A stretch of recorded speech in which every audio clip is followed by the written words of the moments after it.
Sedikitnya 8 warga negara asing mengalami musibah saat mengikuti wisata mangrove di kawasan Sungai Sebong, Desa Sebong Lagoy, Bintan, Kepulauan Riau pada Minggu 31 Mei 2026.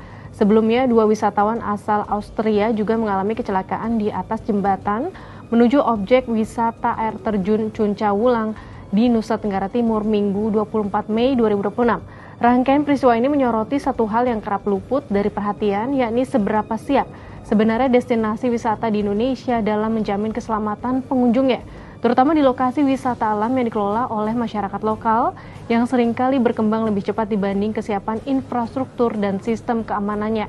Lantas seperti apa standar keselamatan yang seharusnya diterapkan di kawasan wisata? Kita bahas.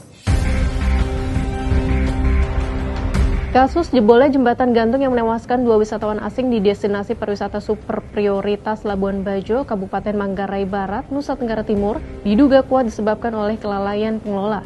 Kedua WNA tersebut diduga terjatuh setelah jembatan gantung yang mereka lintasi jebol akibat papan berbahan kayu yang sudah lapuk. Kepala Bidang Humas Kepolisian Daerah Nusa Tenggara Timur, Komisaris Besar Henry Novika Chandra Sabtu 30 Mei menyebut, jembatan gantung itu dikelola oleh Dinas Pariwisata Kabupaten Manggarai Barat dan pemerintah desa Wersawe. Pendapatan dari penjualan tiket dibagi oleh kedua pihak. Karena itu perawatan dan perbaikan jembatan seharusnya menjadi tanggung jawab pengelola. Henry juga memaparkan peran pemandu wisata yang mendampingi kedua korban. Pemandu tersebut bahkan sempat diminta merekam video kedua korban saat berjalan di atas jembatan beberapa saat sebelum keduanya terjatuh ke dasar sungai. Meski banyak destinasi wisata alam di Indonesia dikelola oleh masyarakat setempat, aspek keselamatan pengunjung sebenarnya bukan tanpa aturan. Ketentuan mengenai keamanan dan keselamatan wisatawan telah diatur dalam Undang-Undang Nomor 18 Tahun 2025 tentang Kepariwisataan yang mengedepankan prinsip pariwisata inklusif, berkualitas, dan berkelanjutan. Dalam aturan tersebut, pengelola destinasi wisata diwajibkan menerapkan langkah mitigasi risiko dan deteksi dini.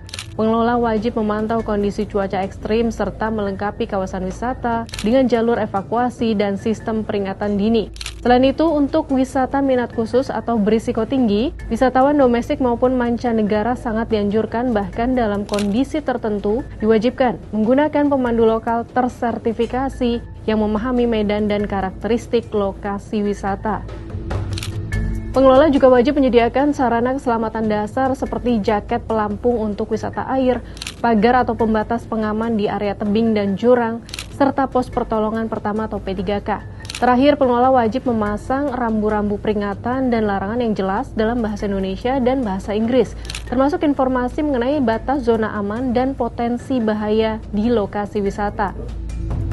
Pendekatan ini menegaskan bahwa keberhasilan sebuah destinasi wisata tidak semata diukur dari jumlah wisatawan yang datang, tetapi juga dari kemampuannya memberikan rasa aman selama perjalanan wisata berlangsung. Karena itu, setiap insiden kecelakaan yang terjadi di kawasan wisata menjadi pengingat bahwa pengembangan pariwisata harus berjalan beriringan dengan penerapan standar keselamatan yang konsisten di lapangan. Sahabat Kompas, insiden ini menjadi pengingat bahwa keselamatan harus menjadi prioritas utama dalam pengelolaan destinasi wisata.